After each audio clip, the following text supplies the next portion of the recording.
Hello once again. Welcome to this aspect of our discussion on the elements of a contract, specifically capacity to contract. As you've seen the videos, if you've not watched it, you have to check it out. We started by discussing what makes a binding agreement or what makes a contract. And you saw that we spoke about so many elements. We've discussed the element of what we call an offer. We've done that. We've also spoken about the ones, that of acceptance. We've discussed it. We've talked about a host of them. So if you've not seen the videos, particularly on offer, acceptance, and on terms, please try and do the needful by watching those videos too, so that it helps you to keep on, to try and put together and piece up all these other parts. Okay, so in this video, we're going to talk about contract, like capacity to contract. Capacity. We say capacity in the sense that one of the foundations or the essential elements or pillars of any binding agreement is capacity. What do we mean by capacity? When we say capacity, we are talking about the legal right, okay, the legal ability that an individual has to be able to engage another in a binding agreement, okay? So that is what we refer to as the capacity, the weight that the person holds so that the person can engage another in a binding agreement or binding promises. We call that the capacity. Now, capacity also can also be said to involve the ability for the person to assert some rights or claims in the contract.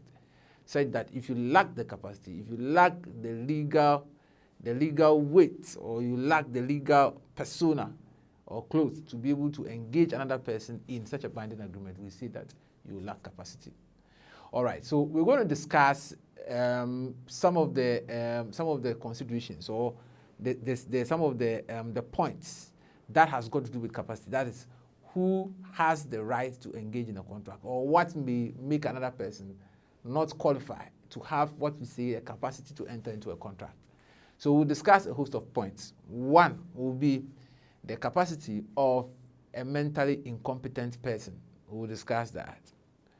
Two, we'll discuss the capacity to contract of a person who is drunk or an intoxicated fellow. Three, we'll talk about the capacity to contract if it involves an artificial legal person. Then four, we'll discuss the capacity to contract when it involves an infant or minor. So these are principally the four degrees of the four strands of capacity that we'll be discussing. But in this video, I'll talk about the first, second, and third, okay? That is the mentally incompetent person, those who are drunk or intoxicated. We'll talk about the case of the artificial legal persons. Then, the part two of this video on capacity, we will take our time to discuss the ones that involve infants and minors. You understand that? All right, so let's move on to the capacity issues that we are discussing. First, we are saying that what is the nature of the capacity, or what have we got to say when a certain contract is being made and involves a person who is mentally incompetent. Now, in law, we refer to mental incompetence by the often mentioned Latin maxim, we say compos mentis. Incompos mentis. Okay, so when we say compos mentis, it's a Latin maxim that seeks to suggest that the person is of a competent mind. Compos mentis. Okay? Incompos mentis means that the person lacks competent mind. Now, the whole point of the idea is that, and you agree with me, it is very practical, that if two persons are going to be engaged in a binding promise, they should have a certain kind of there should be a certain confluence of thoughts. There should be a certain agreement of the thought process. That is what we say they should be ad idem. Ad idem, okay?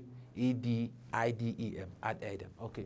So what it means is that my mind, or party A's mind, and party B's mind should be at least at a particular level where the two can be reconciled on a particular subject matter.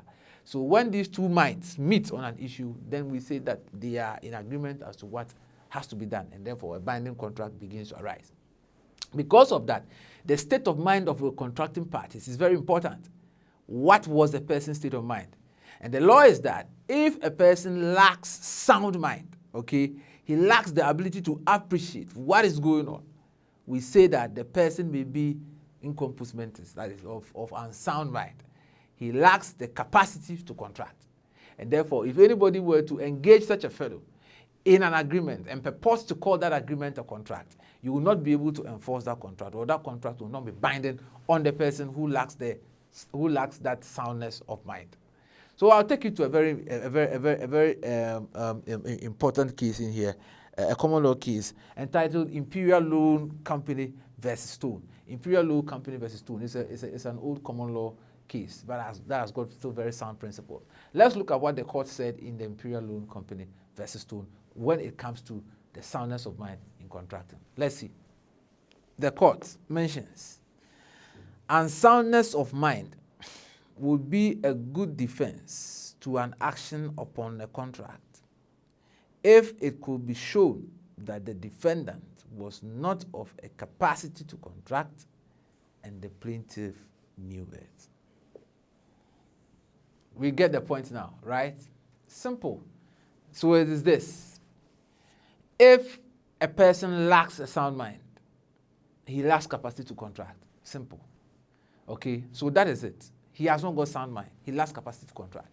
And if the person who is also seeking to enforce it against this other person was aware that at the time that they were contracting, he didn't have the soundness of mind to do that, then we are saying that that contract will not even be binding at all. You don't even have a contract. The person does not have capacity to do that. So if you have a madman, okay, if the person is mad, insane, and you go into an agreement with him, obviously you're not going to be able to enforce that. Why? Because he lacks the capacity to contract. That is it. Remember, when we say insane or unsound mind, it may not necessarily refer to what you may find in the common case of someone who has lost his senses and is walking about on the street. It is not just limited to that. It is not just limited to that. It also includes anybody who may suffer any kind of mental condition or any kind of emotional situation that affects the senses to the extent that the person is incapable of understanding the legal effect and consequence of the discussion in which, or the agreement in which he found himself into. When you say that, we say that the person lacks, incompetent mentis, he lacks the sound mental capacity to be able to contract. So that is basically the point that we're trying to say. Hence, you will realize that sometimes when people are filling documents, and there are documents that people are filling, especially in agreements, it will state as part of the earlier parts of the contract that I, so and so, am 18 years of age and I'm of sound mind. I'm sure you might have seen that. That is the reason why we put that there, because if the person writes that and signs to that particular document, it is an attestation that he has the proper soundness of mind to be able to do that. So it's a good defense. If a person lacks sound mind, he cannot contract. He lacks capacity to contract. Therefore, anybody who wants to enter into a contract should be of such a sort, or should be a person who has soundness of mind. And also the second point is that it has to be known, okay? It has to be known to the other contracting party, or he was in the position to understand or know that this person didn't have that particular capacity to contract, or his mind, he didn't have a sound mind. So if you knew that a person had sound mind, or had a means of knowing that a person didn't have a sound mind, and in fact he also didn't have a sound mind, then the person does not have a capacity to contract. Any kind of agreement that is gone into with such kind of fellow cannot be enforced against him, because that it will not be binding. That's the first part of what we refer to as the capacity to contract for persons who are mentally incompetent, incompetent mentis. Okay? All right. Now, so let's look at the second point, the second area of capacity to contract. When you want to contract, or when the contractual capacity involves somebody who is drunk or intoxicated, what about that? Now, this is the law. Again, drunken persons or intoxicated persons, that is persons who, by virtue of alcohol or any kind of drug or substance, okay, of intoxicating effect, have lost their capacity to, actually appreciate the terms of a contract and therefore properly consent to it, we say that they are also in the same frame as those who are mentally incompetent. Basically, it operates the same way. If someone is drunk, basically, the real effect of the drunkenness is on a state of mind. Is that not the case? It's on a state of mind. Because if he's drunk, he's unable to make sound judgments. And that is what the law is very much concerned about. That a contract should be should be sanctified, or what we call the sanctity of contract. The person should be able to, okay, or freedom to contract, the person should be able to freely get himself involved in that particular agreement. Remember, it is an agreement. An agreement has always got an implied understanding of a confluence, of a state of minds. The two minds should meet. So if by virtue of the intoxication, because the person has taken the substance, he is unable to appreciate what is going on, how do we actually say that he has freely contracted with another party? So the law is also the same, that if a person is drunk or intoxicated, he lacks capacity to contract. If it was known to the other contracting party that at the time that he was going into a contract with him, he didn't have that clear understanding there, it doesn't work. So you see, later in our discussions, we'll come to discuss what we call vitiating factors, but I'll mention a bit of that. So sometimes, some people may be going to an agreement with somebody, then maybe he tries to get the person a bit tipsy, okay, tipsy, or he drinks some bit of alcohol, liquid, or uses some kind of substance, and it kind of impairs his judgment. He's not able to appreciate, a bit of that. If that is the case, we are saying that the person does not have a proper capacity to contract because he was not of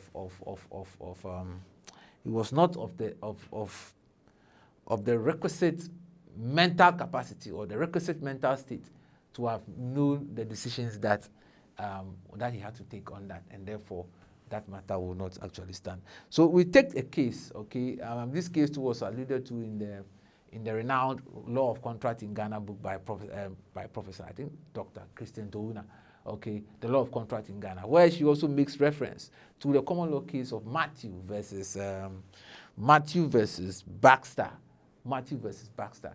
Let's see what the courts had to say in Matthew versus Baxter. Basically, what happened was that one of the parties had got himself into a contract with another person. Now, the time that the person had the defendant, the plaintiff had entered into the contract, okay, he was a bit drunk. So after he became sober, he ratified the contract. When we say ratify, what it means is that he gave blessing to it, and the matter was thought to be enforced against him. The decision was that, though he was drunk at the time that he had entered the contract, when he became sober, when he was clear-minded, he still went ahead to put himself in situations or act in a manner that suggested that he had actually obliged to the terms of the contract. When that happens, there can be no grounds to say that that contract is void. Hope you understand that. So, for example, someone wants to sell his car, okay? So A goes to him and tells you, I want to buy this car for, let's say, 10,000 Ghana cedis. Now B, okay, who is the owner of the car? At the time that A was making that offer, he was a bit intoxicated. He actually was a bit hazy looking. He didn't know what to do. Then he said 10,000 Ghana cedis. All right. I'll think about it in a very slurry voice and all that, okay? So the discussion goes on. Then let's talk tomorrow. Okay, so he gives him the money at the time that he was intoxicated. He just takes out some watts of cash and gives him 10,000 Ghana. So tomorrow maybe I'll bring the balance and take it. At the time he was intoxicated. Then the following morning, after he had had more than 12 hours of sleep and sober, woke up strong, A calls him again. Then he says, oh, okay, you come and take it. Then he comes, he gives him the balance of 5,000. Then he takes the car away. So later events, B begin to say that, oh no, this contract there is wrong. I'm not sure. Please come back for your money and come back for your money and give me back my car. Why? Because at the time you were giving me the 10,000, I was intoxicated. I didn't really understand what was going on. Do you think that he's going to have a case? The answer is no. Why? Because at the time that he became sober, by virtue of his actions, he had ratified or he had given further effect to the earlier offer that was given him. Therefore, we are saying that contract is sealed, all right? So that's it. If someone is intoxicated and another person is aware that he's intoxicated and he enters into a contract with him, the general rule is that he lacks capacity to contract in that intoxicated state. Because if there's evidence to show that he didn't understand the effect of what was going on, that is it. But if subsequent to that, he becomes sober, and by virtue of his actions or deeds, he kind of affirms that particular contract, we are saying that contract is binding and there's nothing that can be done about that. All right? So that is what we have to say about the capacity of contracting persons if they are drunk. Okay, so now let's look at the third part of the capacities that we are going to, the ability, the capacity to contract. And in this case, we mentioned legal personalities or artificial persons. Artificial persons. Let's use artificial persons. That was what we're trying to say. Artificial person. Why is this subject matter of relevance here? You know, in the first two examples that we have spoken about, you would realize that we speak of capacity to contract in the sense that we are dealing with persons, you know, an individual, a human body, a fully blooded human. Okay, so that one you speak about the person's mental state, whether he is competent or he's mentally incompetent, or whether he's drunk or intoxicated and all that. That is it. Now, in this particular third area, we are going to refer to the capacity, the contracting capacity of an artificial person. Now, guys, watch. When we say an artificial person, we are referring to a company, a legal entity.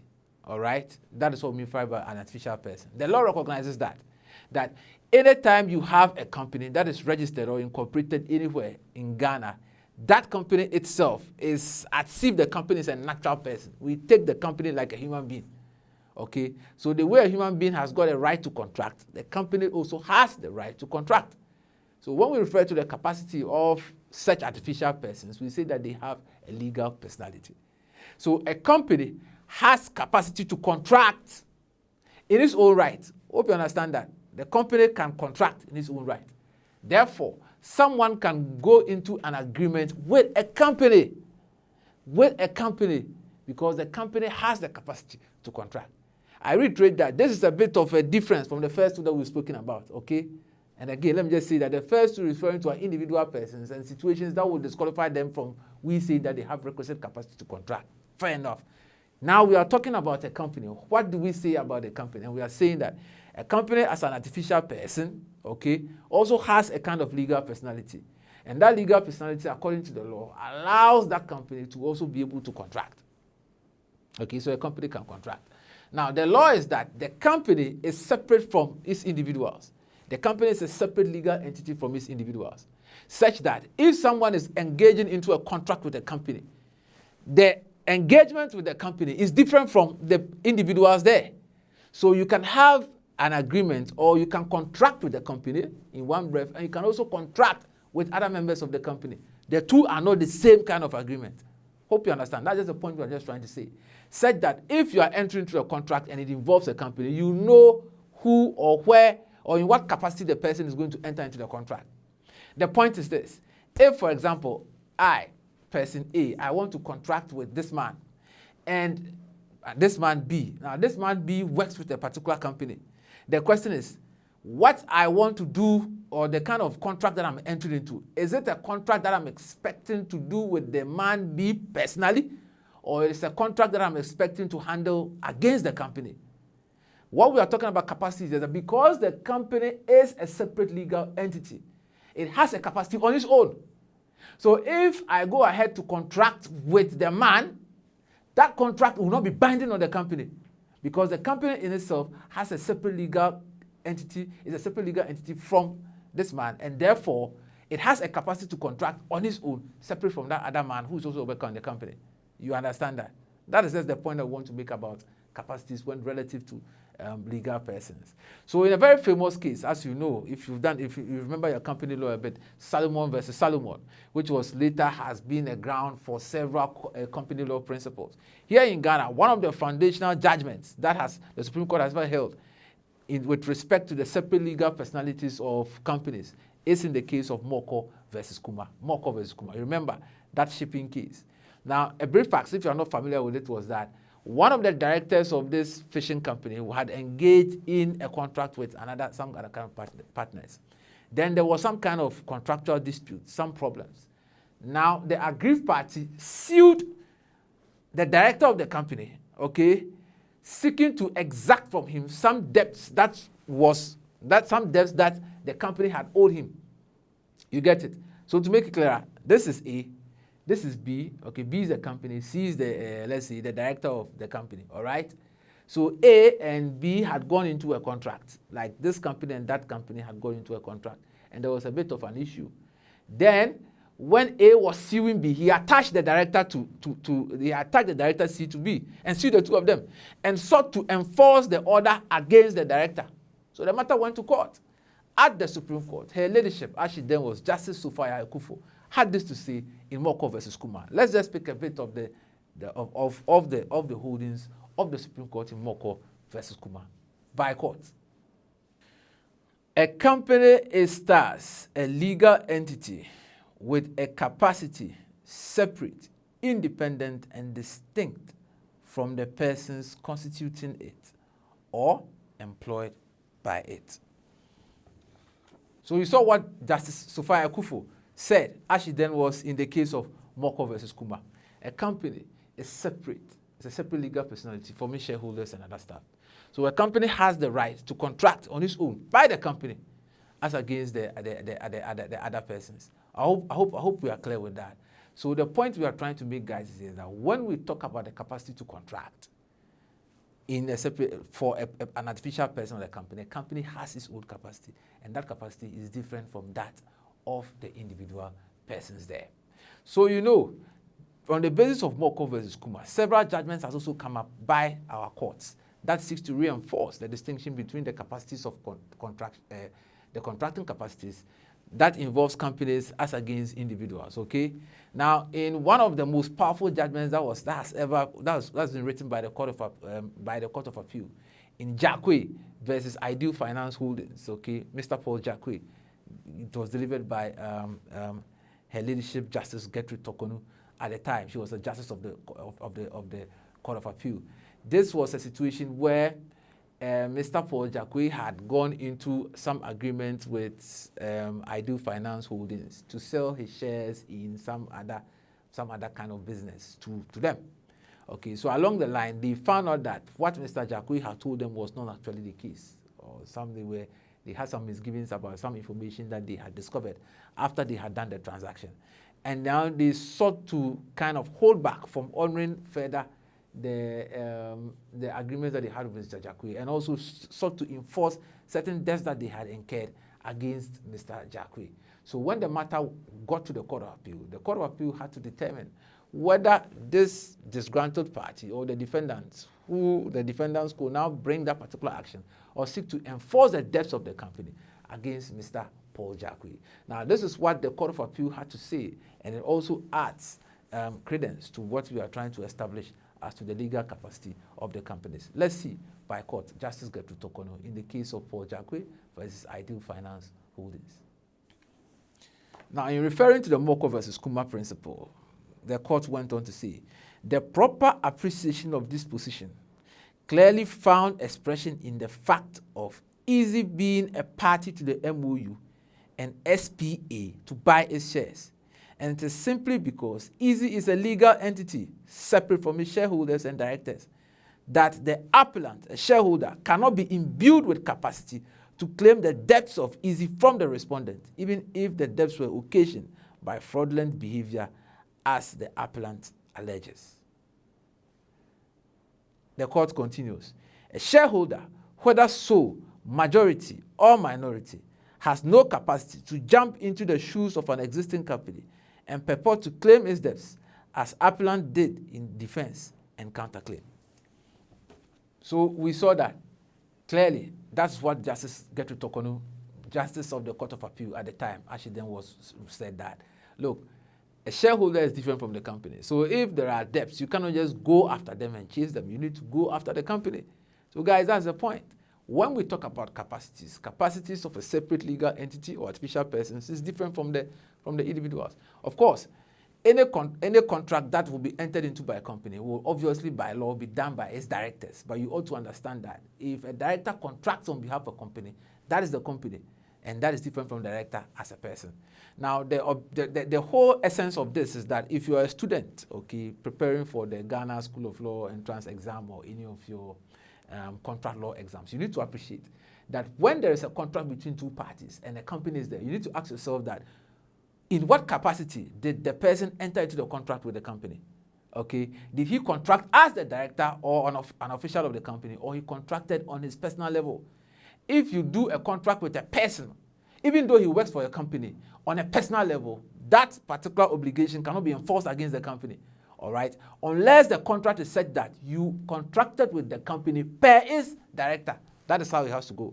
Okay, so if it is not a contract against the company per its director, the contract against the company per its other well-stated officials, and it's just against the individual, that is not a contract that you can enforce against the company. Why? Because the person has not got a capacity to, on his own, unilaterally contract on behalf of the company, unless he does so expressly as an officer of the company. We understand that. So that is what we mean by the capacity relative to artificial legal persons here. So in this video, we have discussed mentally incompetent persons. We've discussed the capacity of those who are drunk, and we've also looked at the capacities when it comes to separate legal personalities or artificial persons like companies, and how that affects all those relations. I believe it's clear. In the part 2 of the video on capacity, we'll focus exclusively on what the limitations that are imposed in contracts where it involves infants or minors. Okay, stay tuned.